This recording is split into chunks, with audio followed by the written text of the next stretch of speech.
Welcome to Aging Rewired, a new podcast by Senior Planet from AARP, where we explore the intersections of aging and technology. I'm your host, Sheila Solomon. The gay rights movement has made amazing strides over the past few decades. A study from Gallup reports that in 1996, when asked if they thought marriages between same-sex couples should or should not be recognized by the law as valid, only 27% of responders said yes, same-sex marriages should be valid, while 68% of responders said they should not be valid under U.S. law. 28 years later, the numbers have swapped. When asked the same question in 2024, 69% of responders said yes, same-sex marriage should be valid, and only 29% disagreed.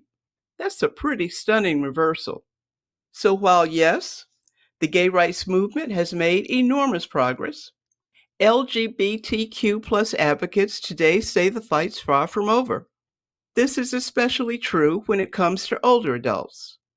The American Psychological Association reports that as a group, LGBTQ plus older adults experience unique economic and health disparities. LGBTQ plus older adults may disproportionately be affected by poverty and physical and mental health conditions due to a lifetime of unique stressors associated with being a minority, and may be more vulnerable to neglect and mistreatment in aging care facilities. Thankfully, we have advocates out there who are ringing the alarm and raising awareness about the unique issues LGBTQ plus seniors face. Today on Aging Rewired, we welcome one such activist. My generation of LGBTQ people is from the closet generation. And I tell people that it's hard to get us to participate in discussion groups because we were never able to be out. Wes Morrison worked in the news industry for over 30 years before retiring and refocusing his energy on LGBTQ plus advocacy. Wes sheds light on the importance of safe and inclusive spaces, including the online discussion groups he helps run. Join us as we discuss challenges faced by older adults in the LGBTQ plus community and celebrate the resilience, strength, and unity found in these supportive online communities. Wes, welcome to the show. I have been looking forward to talking with you because we have a couple of things for sure in common. One of those is working for local news media.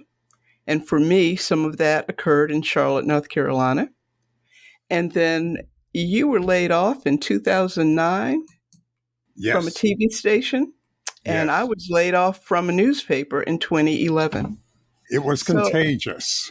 Oh, it's still contagious, Wes. Mm-hmm. That has not changed at all. In fact, it's actually gotten worse. But some of us have managed to figure ways around it. And I think you're one of those people, too. Tell me a bit about the transition that we make when we go through layoffs or some other changes that affect our work-life balance. In my case, layoffs was stressful for me in the sense that I was told, we do not think that you will fit in with the new technology in our newsroom. And that hurt in a way because I had helped them set up the computer systems that we were using. And it also made you feel sort of worthless. And I didn't try for other jobs around the city because other radio and TV stations were doing the same thing, laying people off because we used to have a writer, producer, reporter, cameraman, and now all of that is done by one young person who has a shoulder camera and a microchip. And so 5 people aren't needed anymore. Where do those 5 people go? So I was angry. I was almost going to use another word, but I was angry for about a year. And then after I said, okay, I've been angry for 4 years, time to get up and do something. You're not going to try to get another job. So I started doing volunteer work with various organizations. Now, Wes, I believe I read that at least one of the organizations you started working with and perhaps are still working with is connected with AARP. Is that true? Yes, for a good while, I volunteered with the local AARP. I would do presentations on Medicare fraud, consumer fraud.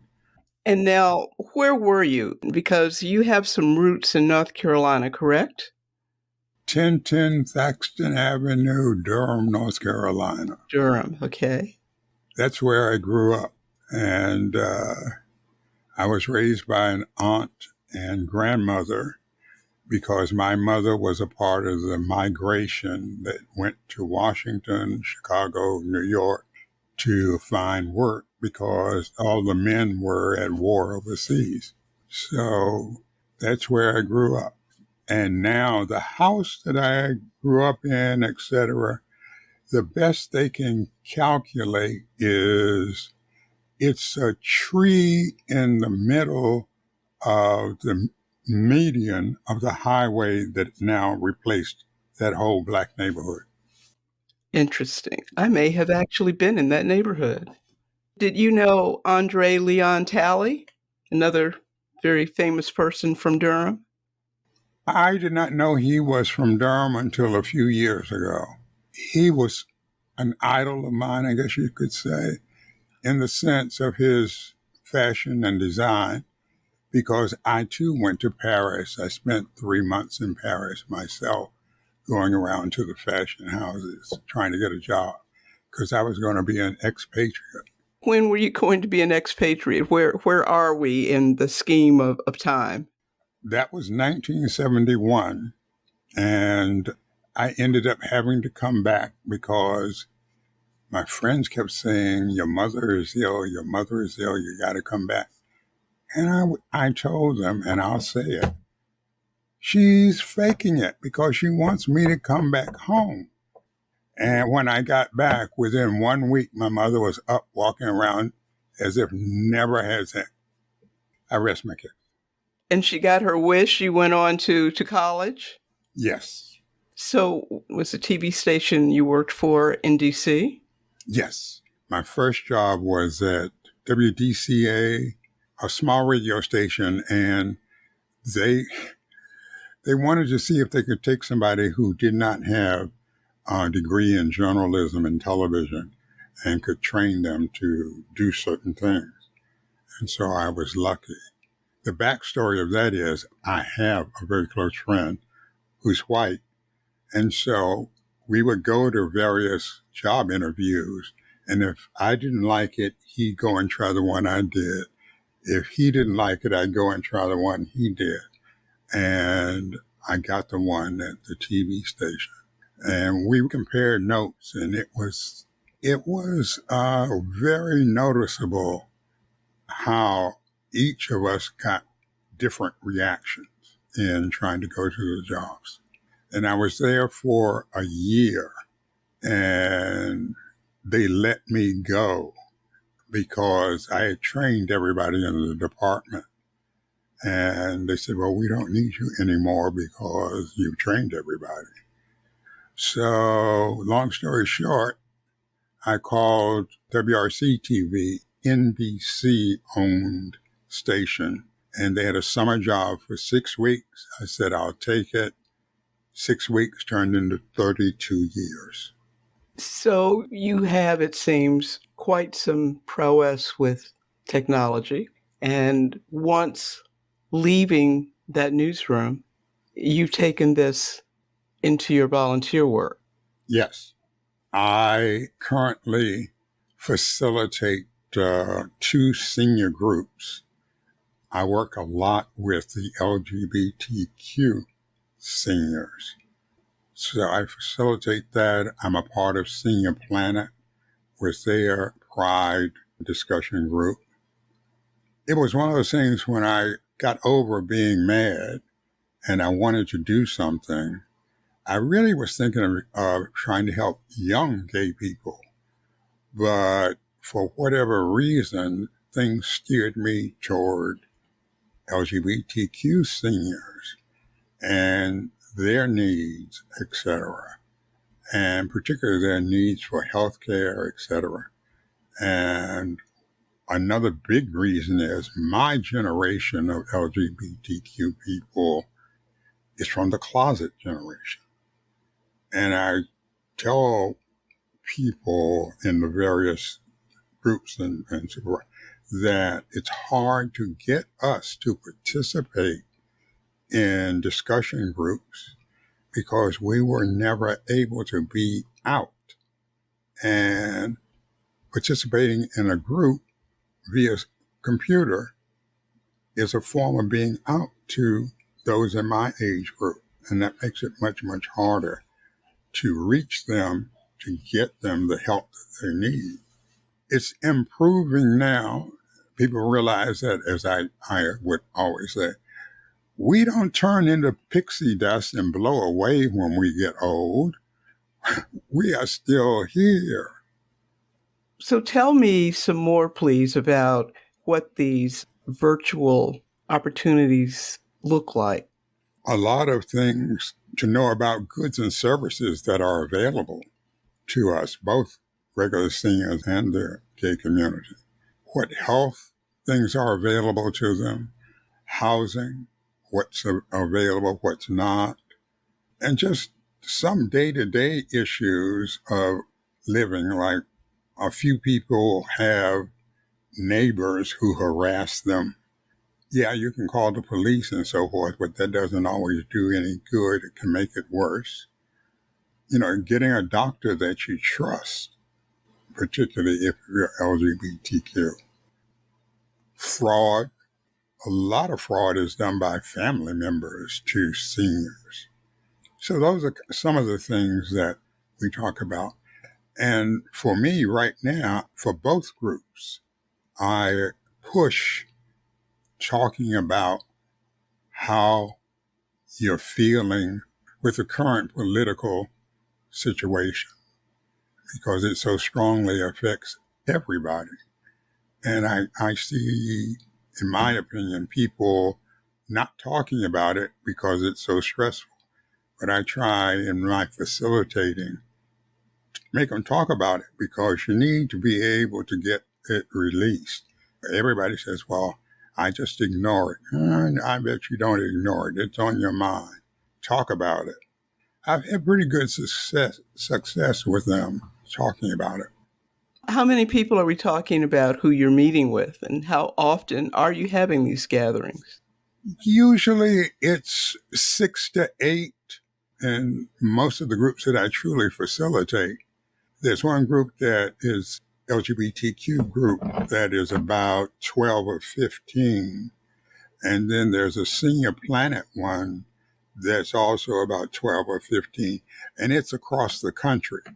The Senior Planet one is people from Canada to God only knows where. And it's always sort of funny because the people in Canada say, you have to pay that much for your medication?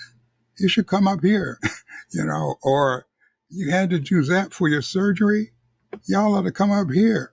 And so it goes with the difference between the two countries as to how seniors are treated. Do you all talk about how to get more older adults involved? We do, and we try. It's hard. What's hard? What makes it hard? To reach them, number one, because there's no list of all the gay people, in your city. So just trying to find them and contact them to let them know. And it's mostly word by mouth. And I am involved in intergenerational activities. And in fact, I'm just recovering from COVID, and I had to cancel my intergenerational Queer Stories improv theater group. So we try and reach them through young people because sometimes young people know older LGBTQ community people And that's one way. And another way is in DC, we have 8 wards, and each ward has an agency designated for senior issues. So through that, and again, word of mouth is the best way. I also tell them to put up signs that, seniors and LGBTQ seniors, but they don't have to word it that way. But I tell them, go to places where seniors go, barber shops, nail salons, grocery stores, churches, because we did a survey with age-friendly cities. And I can't tell you how many people said, why don't you put something on our church's website? Because we do look at that. And it's like, duh. So yeah, you have to think outside the box to reach them. And barbershops and nail salons, good Lord, the information that's exchanged by word of mouth at those places is miraculous in a way, because they speak their minds truthfully and with a little color in it to emphasize. I'll stop there. Well, you're correct. Culturally, barbershops and beauty salons are a place where many of us go and have gone much of our lives. We've been involved in those conversations, or when we were little kids, perhaps we just listened, not knowing what the adults were talking about, but that has not changed.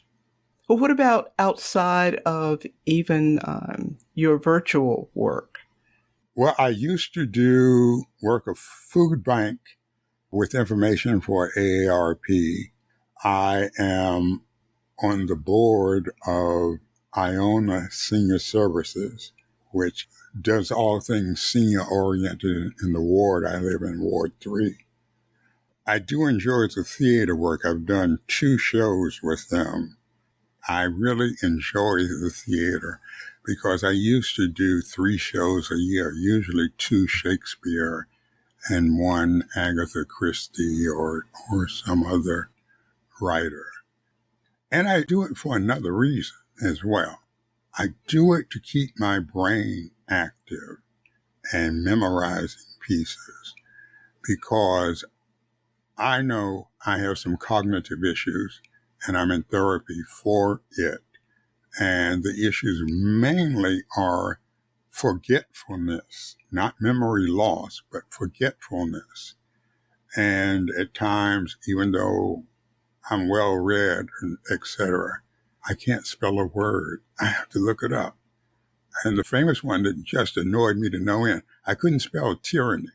And I'm like, I've won spelling bees. I've done, growing up, when I wasn't doing anything, my aunt would say, go read the dictionary. And I would go read the dictionary and find the fun in that. So those little things of getting older, you just have to accept it and work with it. Now we're going to take a quick break to tell you that Aging Rewired is a podcast produced by Senior Planet from AARP. If you're interested in exploring all that Senior Planet from AARP has to offer, you can find us online at www.seniorplanet.org.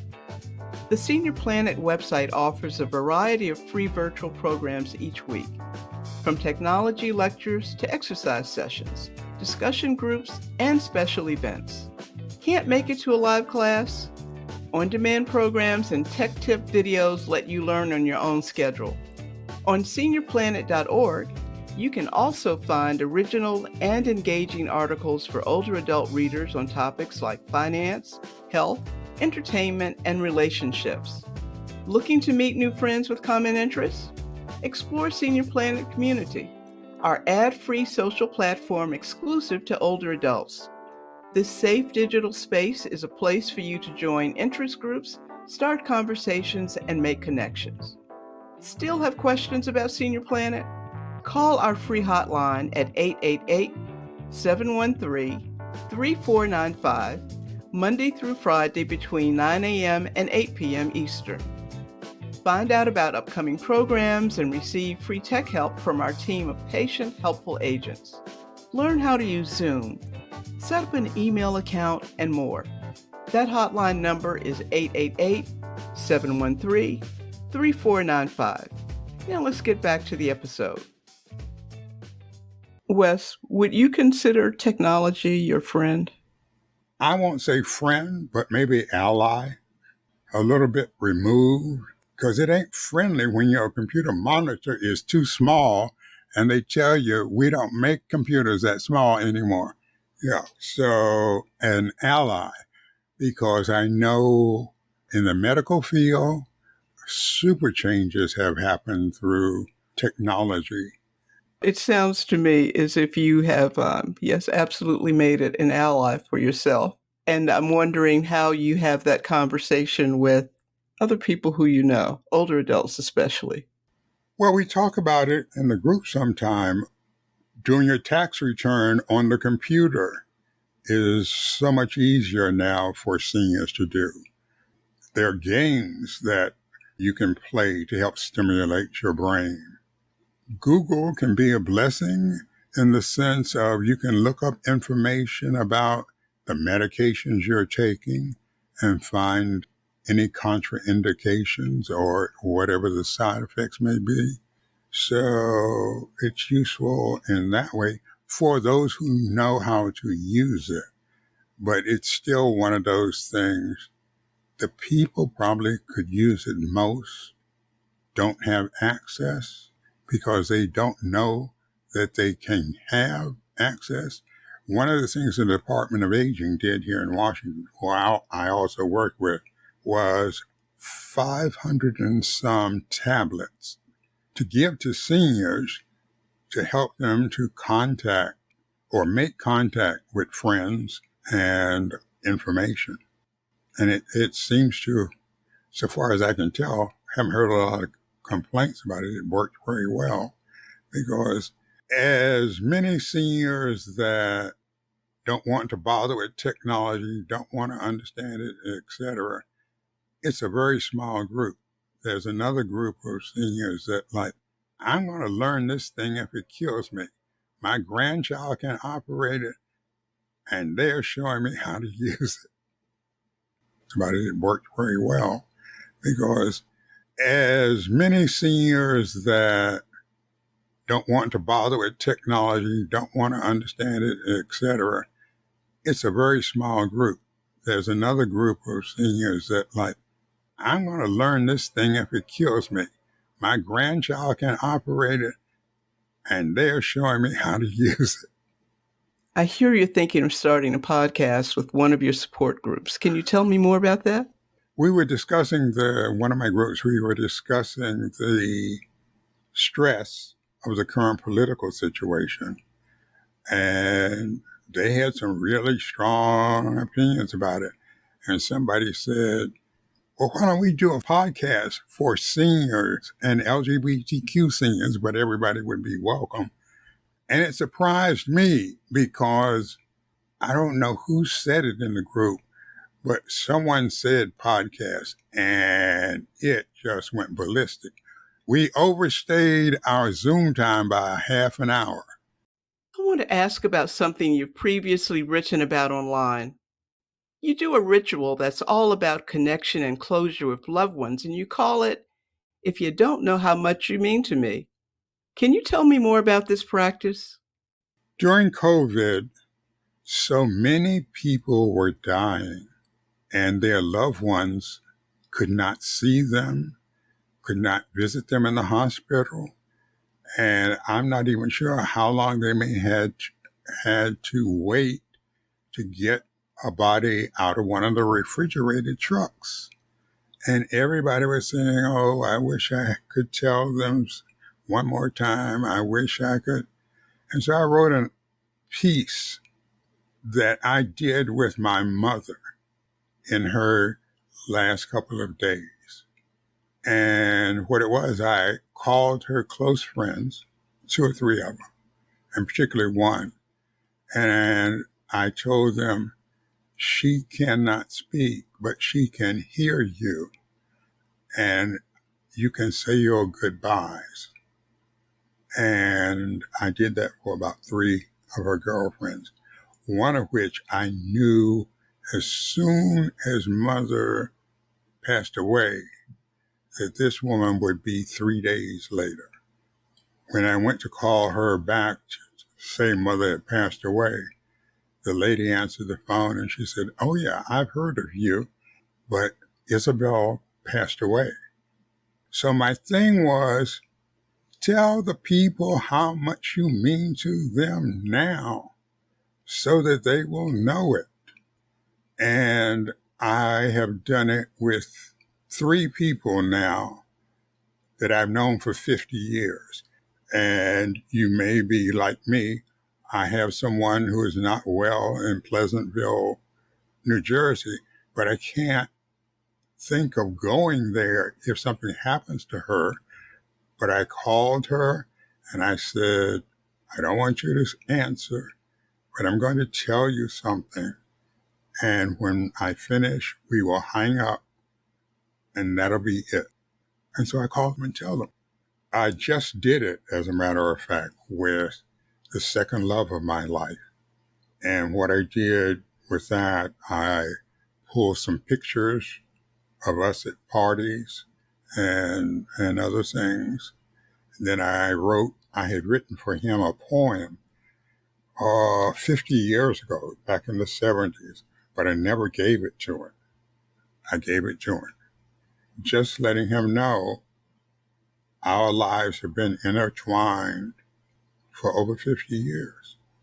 So that's what, if you do not know how much you mean to me, I'm going to tell you. Wes, thank you so much for joining me today. You are most welcome. I have enjoyed it. Be glad to talk with you anytime about any of the stuff that we covered. Thank you for listening to Aging Rewired, a new podcast by Senior Planet from AARP. We end every episode by sharing what aging with attitude means to our listeners. Helen says aging with attitude means aging with purpose and confidence. Patricia told us it means living with gentleness and awe, totally letting go into the mystery of life. Purpose, confidence, mystery of life. I like that. Thank you, Helen and Patricia. If you want to share what aging with attitude means to you, head over to seniorplanet.org/podcast, where you can send us an audio note. We'll be back in 2 weeks with another episode of Aging Rewired. Until next time, I'm Sheila Solomon. Let's keep aging with attitude. Thanks for tuning in to Aging Rewired. If you enjoyed this episode, don't forget to subscribe so that you can be notified whenever a new episode is released. You can also help us spread the word about the show by telling others in your community or sharing your thoughts about this episode on social media. That's one of the best ways to bring more voices into the conversation. If you'd like to learn more about Senior Planet's free technology classes, resources, and online community, visit www.seniorplanet.org or call our toll-free hotline at 888-713-3495. Until next time, this is Aging Rewired.